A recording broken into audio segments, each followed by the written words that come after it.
Hang on. Hey James, how are you? Okay, thanks. Yeah, you're James Dignan. Great, I said your name right. Hey, so I bumped into you in Bunnings the other day, and weirdly enough, you had some war pictures. Do you wanna show us? Yeah, sure.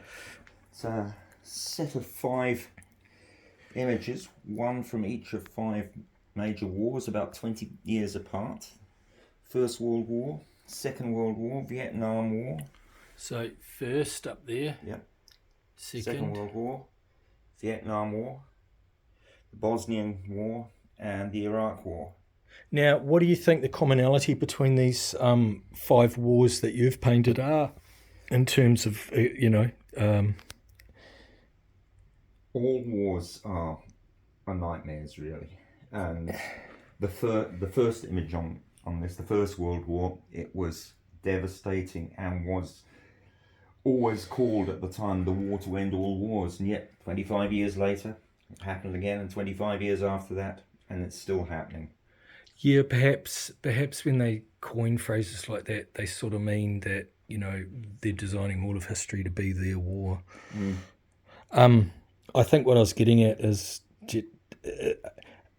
all of them have the same sort of European American kind of protagonism behind it. I would say, it's sort of all the empire, but that's just yeah. Yes, I'd agree with that.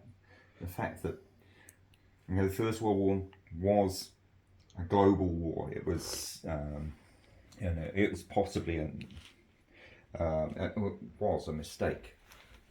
It was just a mistake of history, but it turned out to be a hugely bloody conflict. And the way you've done the trees, like that mustard gas has just killed everything, right? Yeah. Second World War was basically a result of the First World War. It was a conflict which was triggered by the punitive surrender details from the First World War. Okay.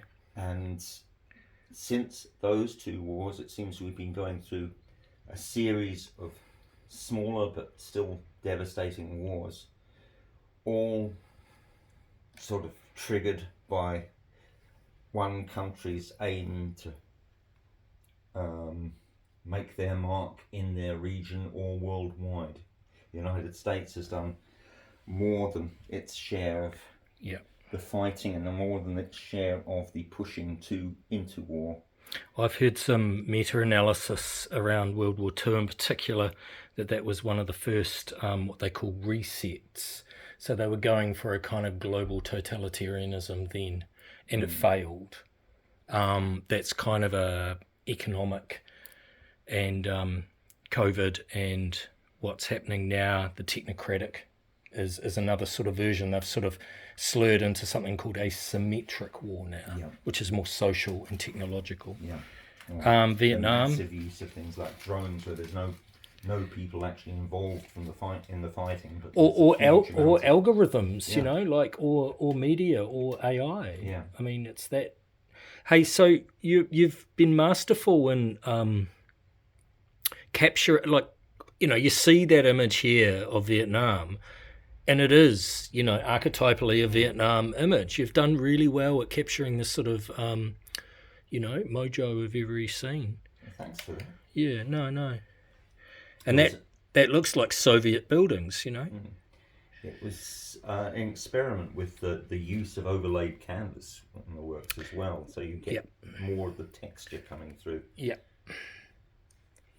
And finally, this one seems more pertinent to our situation. Yes, although it's actually of the Iraq War, of the beginning of this century, but it has so much resonance with what's been going on in Gaza. Yeah, what was it, shock and awe? Yeah. Yeah, and again, I've heard some sort of esoteric conspiracy that shock and awe sounds awfully a lot like Shakanar, which is a Jewish, and right.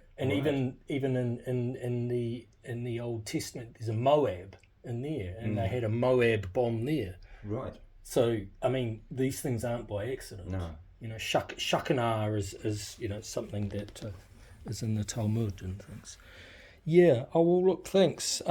So although none of these are specific to the Palestine, it's still generally the same rumbling. The war keeps on going, whether we like it or not. Yep. And the only thing that it seems to be good for is raking up the profits for the munitions companies. Indeed. Yep. And artists say things just like that. Good. Thank you, James. Okay.